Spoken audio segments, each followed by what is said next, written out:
اعوذ باللہ من الشیطان الرجیم بسم اللہ الرحمن الرحیم یا ایہا الذین آمنوا اتقوا اللہ حق تقاتہ ولا تموتن الا وانتم مسلمون وقال النبی صلی اللہ علیہ وسلم کل المسلم علی المسلم دمہ مالہ وعرضہ۔ ہمہ قسم کی تعریفات بابرکت کلمات اکیلے خالق کائنات ذی الجلال والاکرام کی ذات کے لیے خاص ہیں۔ درود و سلام ہوں میرے اور آپ کے محبوب اور غمخوار پیغمبر رحمت للعالمین سید الاولین والآخرین تاجدار حرمین راہبر کامل راہبر شریعت شافی روز محشر ساقی حوض کوثر امام اعظم حضرت محمد مصطفیٰ صلی اللہ علیہ وآلہ وسلم کی ذات گرامی پر جن کی سیرت طیبہ ہم سب کے لیے اسوہ حسنہ کی حیثیت رکھتی ہے۔ احباب گرامی، رسول اکرم صلی اللہ علیہ وآلہ وسلم نے اپنی حیات مبارکہ میں ایک حج فرمایا ہے اور 4 عمرے کیے ہیں، اور یہی آپ کا پہلا حج تھا اور یہی آپ کا آخری حج تھا، اور اسی حج کا خطبہ جو آپ نے ارشاد فرمایا جسے خطبہ حجۃ الوداع کا نام دیا جاتا ہے، اس خطبہ حجۃ الوداع میں رسول اکرم صلی اللہ علیہ وآلہ وسلم نے زندگی گزارنے کے لیے کچھ رہنما اصول بیان فرمائے ہیں۔ وہ رہنما اصول کامیابی و کامرانی کا ذریعہ ہیں، جہاں وہ آخرت میں ترقی اور کامیابی کا ذریعہ ہیں۔ ان اصول، ان ضوابط اور قوانین کو اپنا کر دنیا میں بھی عزت و کامیابی ملتی ہے اور ملے گی اگر ہم اس کو اپنا لیں۔ نبی اکرم صلی اللہ علیہ وآلہ وسلم نے آپ نے ہمیشہ خیر کی بات کی ہے، اپنوں کے لیے بیگانوں کے لیے، ہر ایک کے لیے آپ نے خیر اور تحسین کے کلمات ارشاد فرمائے اور خیر اور بھلائی کی دعائیں ہی فرمائی ہیں، چاہے کوئی اپنا تھا چاہے کوئی بیگانہ تھا۔ اور یہی وہ خوبی اور وصف تھی کہ پیارے نبی صلی اللہ علیہ وسلم کے بارے میں عرش والے رب عظیم نے فرما دیا وَمَا أَرْسَلْنَاكَ إِلَّا رَحْمَةً لِّلْعَالَمِينَ، کہ آپ کو تمام جہانوں کے لیے عرش والے رب عظیم نے رحمت بنا کر مبعوث فرمایا ہے۔ وہ رہنما اصول جو آپ نے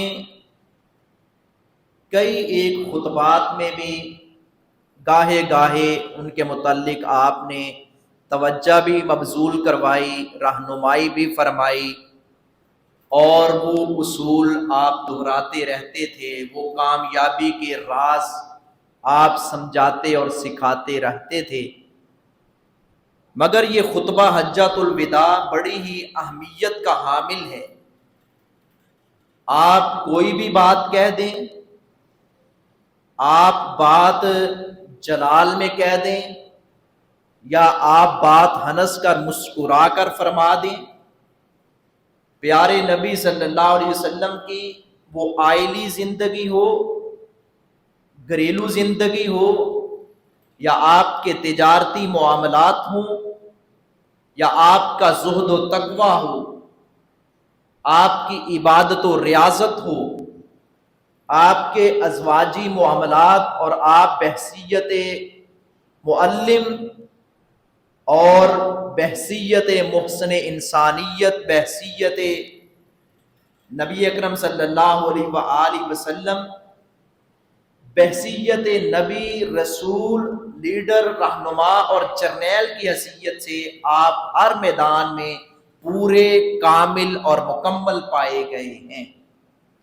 اور اس کا اقرار اپنوں نے ہی نہیں بیگانوں نے بھی کیا ہے۔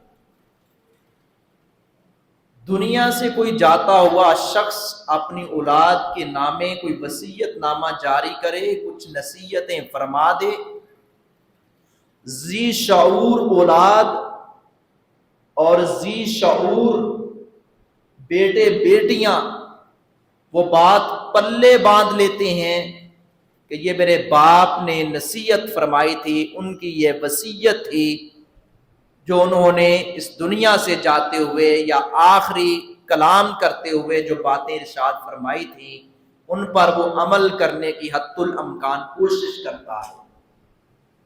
پیارے نبی تو ہمارے محسن ہیں، آپ سے بڑھ کر احسانات والا دنیا میں کوئی نہیں آیا۔ آپ نے ہم جیسے بھولے بھٹکے لوگوں کو، ہم جیسے صراط مستقیم سے ہٹے ہوئے لوگوں کو، ہم جیسے خون کے پیاسے لوگوں کو اور ایک دوسرے کی عزت کو اچھالنے والوں کو، ایک دوسرے کے مال کو ہتھیانے والوں کو، ایک دوسرے کا ناحق خون بہانے والوں کو، اور اسی طرح محبوب کائنات نے زندہ دفن کی جانے والی بچیوں کے بارے میں ہماری رہنمائی فرمائی، اور آپ نے اخوت بھائی چارے کو فروغ دیا، اور آپ نے اسلام کے پرچم کو بلند کرنے کا حکم دیا، زندگی کے ہر موڑ پر ہماری رہنمائی فرمائی ہے۔ تو کیوں نہ ہو محسن انسانیت کا وہ خطبہ حجۃ الوداع، اس کو ہم اہمیت دیں، دل میں جگہ دیں اور دماغ میں وہ رچ بس جائے، اس پر عمل کر لیں تو ہماری زندگی خوشگوار بن جائے۔ جہاں پیارے نبی صلی اللہ علیہ وسلم نے سود کے خاتمے کا اعلان کیا تھا حجۃ الوداع کے موقع پر، جہاں آپ نے غلاموں کے ساتھ اچھا سلوک اور حسن سلوک کا حکم دیا تھا، اور جہاں محبوب کائنات صلی اللہ علیہ وسلم نے تبلیغ کا، دعوت کا کام کرنے کا، دین سے تمسک اور دین سے جڑے رہنے کا حکم دیا تھا، جہاں ناجائز خون بہانے سے روکا تھا، جہاں پیارے نبی نے یہ تفریق ختم فرما دی، کالے کو گورے پر، گورے کو کالے پر، عربی کو اجمی پر، اجمی کو عربی پر، کوئی فضیلت حاصل نہیں، اور ساتھ فرما دیا کتاب اللہ اور سنت رسول اللہ دو چھوڑ کر جا رہا ہوں۔ یہ دو عظیم کتابیں، یہ دو عظیم نصیحت کے یہ عظیم شاہکار، ان کو مضبوطی سے تھام لو۔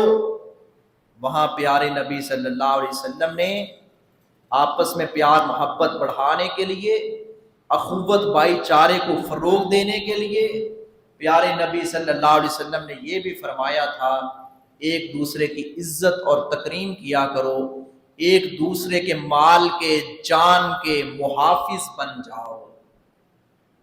آج اور تو اور مسلمان کے خون کا پیاسا بن رہا ہے۔ وہ جاہلیت والا دور، وہ جاہلیت والی رسومات وہ دوبارہ سے اور نئے سرے سے بدقسمتی سے ہمارے مسلم معاشرے میں گر کرتی چلی جا رہی ہے۔ پیارے نبی صلی اللہ علیہ وسلم نے ایک دوسرے کا خون بہانے سے، ایک دوسرے کا مال ہتھیانے سے، چھیننے سے، اس پر قبضہ کرنے سے، اگلے بندے کی عزت کو تار تار کرنے، اس کی بے عزتی کرنا، اس کی توہین و تنقیص کرنا، اس کی عزت کو اچھالنا اور اس کو انسان ہی نہ سمجھنا اور اپنے آپ کو سب کچھ سمجھ کر اخلاقیات کی حدود کو پامال کرنا، ان سارے عیوب و نقائص سے پیارے نبی نے منع فرما دیا تھا۔ یہ تین باتیں آپ کے اس خطبہ حجۃ الوداع کے موقع پر جو آپ نے فرمائی، آپ نے فرمایا تھا مسلمان کا مسلمان پر خون، اس کا مال اور اس کی عزت یہ حرام ہے، اس کے بارے میں خبردار کر دیا تھا۔ یہ تین باتیں آپ کے سامنے رکھنا چاہتا ہوں۔ یہاں تو یہ ہے کہ پیارے نبی صلی اللہ علیہ وسلم نے اور قرآن کریم میں اللہ رب العزت نے جو مسلمان نہیں، اسلام کی روشنائی سے روشناس نہیں، دور ہیں، ان کو بھی بلا وجہ قتل کرنا، ان پر بھی ظلم و جبر کرنا، اس سے روکا جائے کہ مسلمان کے خون کا پیاسا بن جائے یا مسلمان کے گریبان پکڑنے تک پہنچ جائے۔ آپ نے تو بلا وجہ غیر مسلموں کے ساتھ ایسا کرنا بھی حرام قرار دیا ہے۔ یہ جنگ، یہ جہاد و قتال، یہ تو آخری حربہ ہے جب وہ اخلاقیات اور بالخصوص حدود اللہ کو پامال کریں، تب پیارے نبی میدان میں اترتے تھے، وگرنہ کوئی اسلام قبول نہ کرتا پیارے نبی اسے کچھ نہ کہتے تھے۔ جب کوئی اسلام کے بارے میں تنقیص کرتا، حدود اللہ کو پامال کرتا اور اخلاقیات کی تمام حدود کو پامال کرتا، پھر پیارے نبی صلی اللہ علیہ وسلم ان ظالموں کے مقابلے میں اترتے تھے۔ اصحاب رسول کے، آپ اپنے صحابہ کی، اصحاب کی، دوستوں کی بھائیت میں،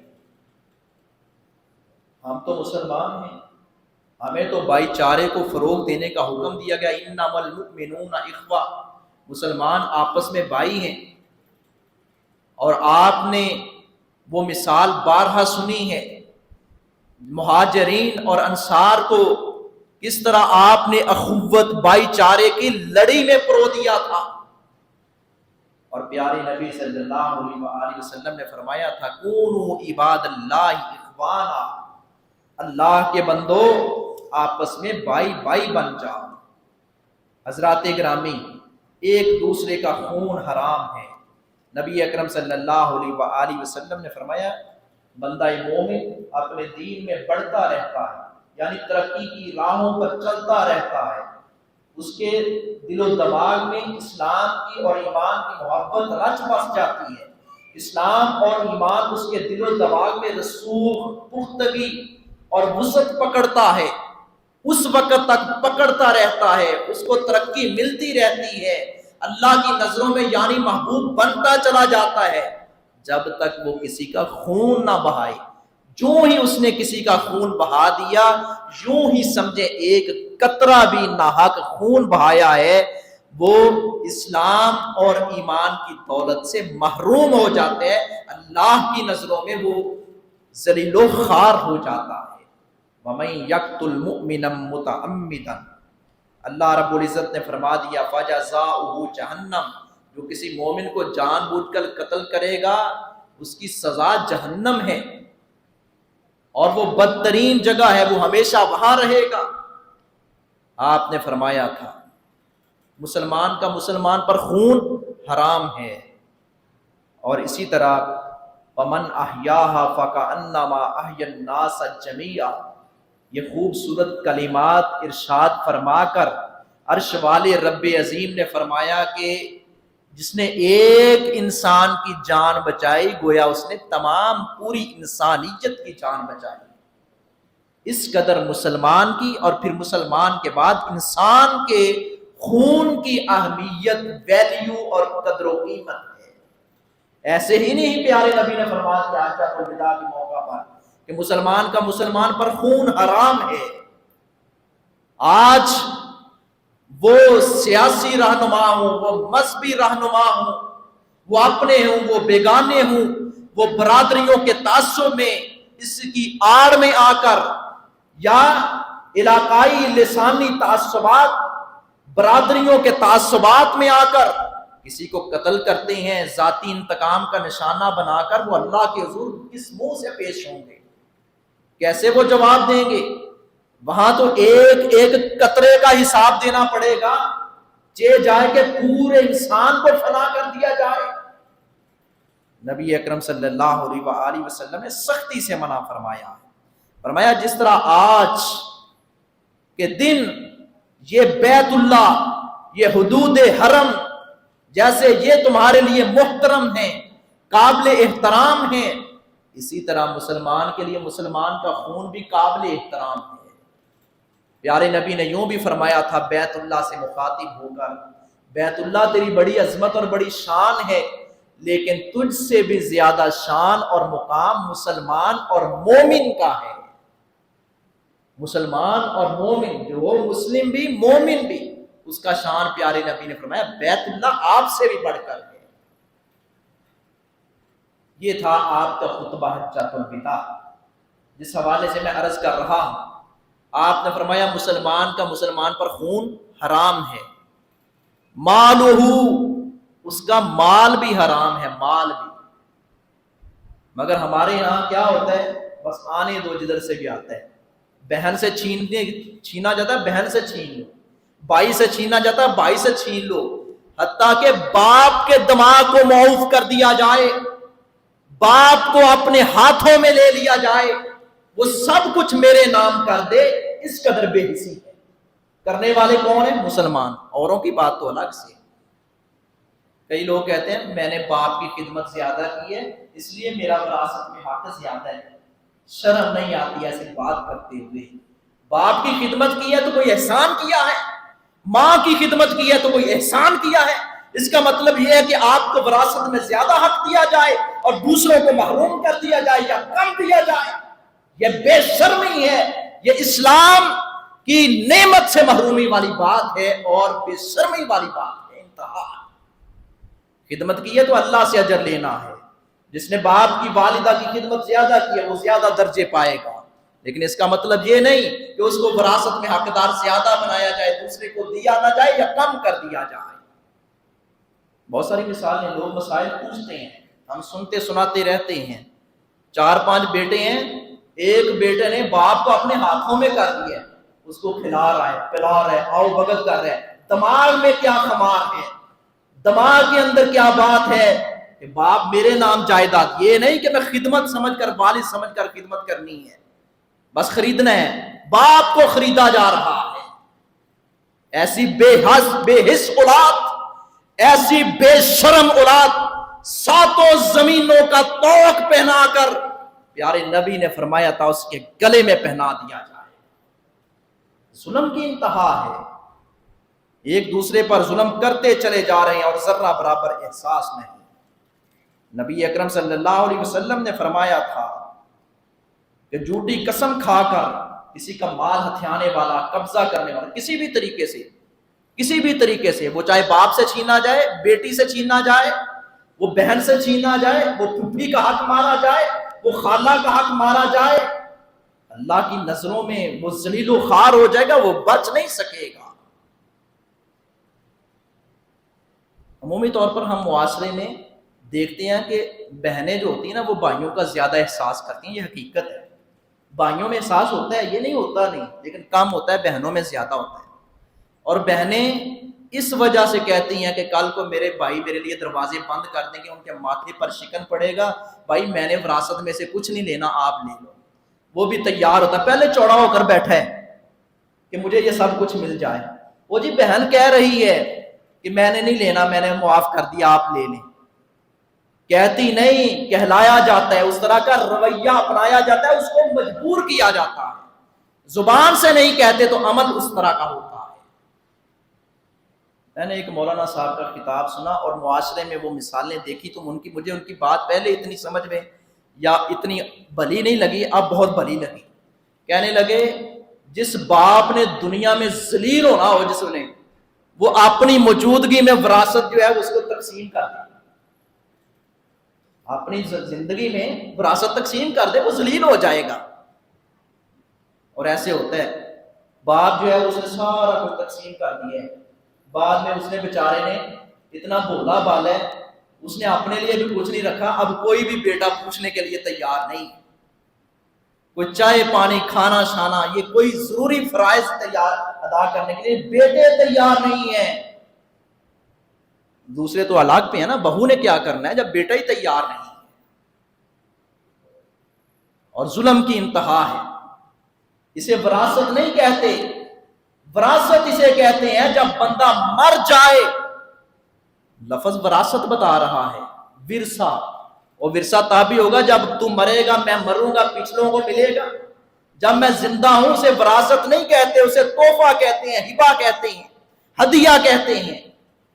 اگر زندگی میں ایسے کرنے کا کوئی زیادہ ہی شوق ہے نا، پھر بیٹے کو بیٹی کو برابر کا حصہ دیا جاتا ہے، یہ شریعت نے اصول دیا ہے۔ یعنی بیٹے کے مرلے اگر 5، بیٹے کے نام 5 مرلے کا مکان لگانا ہے، بیٹی کے نام بھی 5 مرلے کا مکان لگانا ضروری فرض اور قرض ہے۔ یہ وراثت نہیں ہے زندگی میں، وراثت ہوتی ہے جب بندہ مر جائے، پھر پیچھے ہے، بیٹی کو نصف ملے گا، بیٹے کو پورا ملے گا، بیٹے کی نسبت بیٹی کو آدھا ملے گا، یہ تو مرنے کے بعد ہے۔ اب باپ دنیا میں زندہ ہے، ایسا نہیں کر سکتا، اب کرنا ہے، شوق پورا نہیں ہوتا، رہا نہیں جاتا، وہ جی لڑیں گے میرے پیچھے سے، لڑتے رہیں، مرتے رہیں، تو نے اپنا حق ادا کر دیا ہے تو بے شک خون خار درندے بن جائیں، تو نے اپنا حق ادا کر دیا، تو اللہ کے ہاں بری، اس سے میں تجھے نہیں پوچھا جائے گا کہ تیرے بیٹے لڑ رہے تھے، تو تو مر گیا ہے، تو تو اب مکلف ہی نہیں۔ پوچھا تب جائے گا جب تیرے ہوتے ہوئے، اور تو خود ظلم کر رہا ہے، یا تیرے ہوتے ہوئے 2 بھائی ایک دوسرے کے اوپر بہنیں ظلم کر رہے ہیں۔ اس لیے اس اصول کو پلے باندھ لیں، اگر زندگی میں بانٹنے کا شوق ہے تو برابر کا، بہنوں کو یعنی بیٹیوں اور بیٹوں کو برابر کا حصہ۔ اور نہیں جی میں بیٹی کو بڑا جہیز دیتا ہے، میں 5-7 کروڑ لا دیتا ہے، لایا ہوئے گا لیکن نہ دے گا مجرم ٹھہرے گا۔ میں عرض کر رہا تھا، بہنیں بھائیوں کا احساس کرتی ہیں، لیکن ایسی مثالیں بھی نظر آتی ہیں۔ ہمارے ایک تعلق والے دوست ہیں، نمازی ساتھی ہیں، اکیلا بھائی ہے، اکلوتا بھائی، 4-5 بہنیں اس ایک بھائی کے خلاف مقدمہ دائر کروا رہی ہیں، اور وہ عدالت میں کھجل ہو رہے ہیں۔ کل کو اللہ نہ کرے وہ بھائی اپنے آپ کو کچھ کر لیتا ہے، وہی بعد میں گریبان پھاڑیں گی، وہی چیخ و پکار کریں گی، ہائے ہمارا بھائی چلا گیا۔ یہ منافقانہ طرز عمل نہیں تو یہ کیا ہے؟ یہ انسانیت کے ساتھ ناروا سلوک نہیں تو اور کیا ہے؟ یہ اسلام سے انحراف نہیں تو اور کیا ہے؟ مسلمان کا پیارے نبی نے فرمایا تھا، خطبہ حجۃ الوداع کے 3 نقطے آپ نے زندگی کے رہنما اصول بیان فرمائے ہیں پیارے نبی صلی اللہ علیہ وسلم نے۔ اس میں یہ بھی فرمایا ہے کہ مسلمان کا مسلمان پر خون حرام ہے، اس کا مال بھی حرام ہے، مال بھی حرام ہے۔ یہ دنیا نہیں بن دی بندے دی، اے بندہ ہی جانی دنیا دا۔ دنیا نہیں بندے کی بنے گی، بندہ جو مرضی کر لے، آپ کسی کو راضی نہیں کر سکتے۔ آپ کوئی تقریب کا اہتمام کرتے ہیں، آپ سب کو راضی نہیں کر سکتے۔ لوگوں کو راضی کرنے کے چکر میں اللہ کو ناراض کر لیتے ہیں۔ او جی برادری والے کی کہیں گے، رشتہ دار کی کہیں گے، او لو جی فلاں کی، او نہیں نک نہیں رہندا، لک پاویں ٹوٹ جائے، ذلیل و خوار ہو جائے، جہنم کا بے شک ایندھن بن جائے، لا حول ولا قوت۔ یہ دنیا نہیں بن دی بندے دی، اے بندہ ہی جانی دنیا دا۔ گھر لوگ بنائی پھر دینے، اے اڈا ہی فانی دنیا دا۔ کل وارث ایک وراثت دے، کل وارث ایک وراثت دے، میں آپس وچ لڑدے دیکھے نے۔ لڑدے کہ نہیں؟ 2 بھرا آپس لڑ رہے، کل وارث ایک وراثت دے، میں آپس وچ لڑدے دیکھے نے۔ کل ہتھوں پائی ایک دوجے نو، میں تونوں پھڑدے دیکھے نے۔ ایک کہندا ٹوئے ٹبے تیرے نے، اے پدر دھرتی میری آ۔ ایک کہندا ٹوئے ٹبے تیرے نے، اے پدر دھرتی میری آ۔ دھرتی کیا فقیر میاں، اے دونوں وچ ہنیرے نے۔ نہ میں اے دی ہاں نہ میں او دی ہاں، اے تے بندے ہی دونوں میرے نے۔ سوچیں، اور جس زمین کے لیے، جس جائیداد کے لیے لڑ رہے ہو، بائی بائی کا گریبان پکڑ رہا ہے، اس کے خون کا پیاسا بھر رہا ہے، نہ اس کے کام کی ہے نہ تیرے کام کی ہے، زمین کہہ رہی ہے تم دونوں میرے ہو۔ کیوں اپنی قبر کے اوپر بوجھ ڈالتے ہیں؟ خدا کا خوف نہیں آتا؟ بہنوں کا حقوق غصب کیا جاتا ہے، بھائیوں کا حقوق غصب کیا جاتا ہے، اور کئی بے شرم والدین اولاد کے درمیان انصاف نہیں کرتے۔ اولاد کے درمیان اگر انصاف نہیں کرتے وہ بھی مجرم۔ اولاد والدین کی فرمانبرداری جائز کاموں میں نہیں کرے گی، وہ بھی مجرم ہے، دونوں نہیں بن سکیں گے۔ اس کا مطلب یہ ہوا، یہ میں 3 نکات پیارے نبی کا خطبہ، جسے خطبہ حجۃ الوداع کہا جاتا ہے، جو پیارے نبی نے لاکھوں کے ٹھاٹھے مارتے ہوئے سمندر میں، آپ نے کسوہ نامی اونٹنی پر سوار ہو کر، جہاں آپ نے سود کے خاتمے کا اعلان کیا تھا، جہاں سود جیسی لعنت اور جرم سے آگاہ کیا تھا، جہاں پیارے نبی نے نماز کی اہمیت اور فرضیت کو بیان کیا تھا، جہاں پیارے نبی نے کتاب اللہ اور سنت رسول اللہ کے ساتھ تعلق رکھنے کا، مضبوطی سے تھامے رکھنے کا حکم دیا تھا، جہاں یہ فرمایا تھا کالے کو گورے پر، گورے کو کالے پر، عربی کو اجمی پر، اجمی کو عربی پر کوئی فضیلت حاصل نہیں، وہاں یہ بھی محبوب کائنات نے خطبہ حجۃ الوداع کے موقع پر فرمایا تھا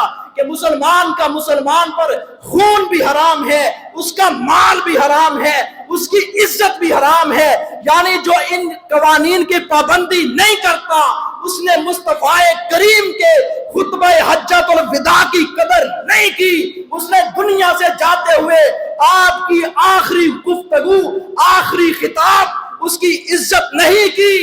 وہ محبوب کا بھی نافرمان ہے، وہ رب کا بھی نافرمان ہے۔ یہ خطبہ حجۃ الوداع عوام کے لیے بھی، حکمرانوں کے لیے بھی، اپنوں کے لیے بھی، بیگانوں کے لیے بھی، رشتہ داروں کے لیے بھی، غیروں کے لیے بھی، استاد کے لیے بھی، شاگرد کے لیے بھی، تاجر کے لیے بھی، مزدور کے لیے بھی رہنما اصول کی حیثیت رکھتا ہے۔ پیارے نبی کا خطبہ حجۃ الوداع پڑھیں، کھولیں، اس کو دل و دماغ میں جگہ دیں، دیکھنا عزت کیسے ملتی ہے۔ در در کی ٹھوکریں کیوں ہمیں مل رہی ہیں، ہم ذلیل و خوار کیوں ہو رہے ہیں۔ ایک خطبہ حجۃ الوداع، ایک خطبہ پیارے نبی صلی اللہ علیہ وسلم کا، بڑا مختصر مگر جامع اور پوری زندگی کے رہنما اصول آپ نے اس میں بیان فرمائے ہیں، ہم کاش کہ اس کو دل و دماغ میں جگہ دیں۔ پیارے بھائیو، یہ 3 نکات بالخصوص آپ کے خطبہ حجۃ الوداع میں سے، آپ نے فرمایا تھا کہ مسلمان کا مسلمان پر خون حرام ہے، اس کا مال حرام ہے، اس کی عزت حرام ہے۔ اپنی عزت کا بڑا خیال ہوتا ہے، دوسرے کی عزت کا کوئی خیال نہیں۔ میری کردار کشی کی جا رہی ہے، یہ نہیں پتا میں اگلے کی کردار کشی کر رہا ہوں۔ اس لیے تحمل، بردباری، اس کو دل میں جگہ دیں۔ ہم نے جس نبی کا کلمہ پڑھا ہے وہ نبی تحمل والے تھے، بردبار تھے، حلیم الطبع تھے۔ انہوں نے بیگانوں کو بھی دعائیں دی ہیں، اپنوں کو بھی دعائیں دی ہیں۔ انہوں نے تو یہ کہا تھا، یہ نہیں تو ان کی آنے والی نسلیں، کل اللہ ان کو صراط مستقیم پر گامزن فرما دے گا۔ وما علی الا البلاغ۔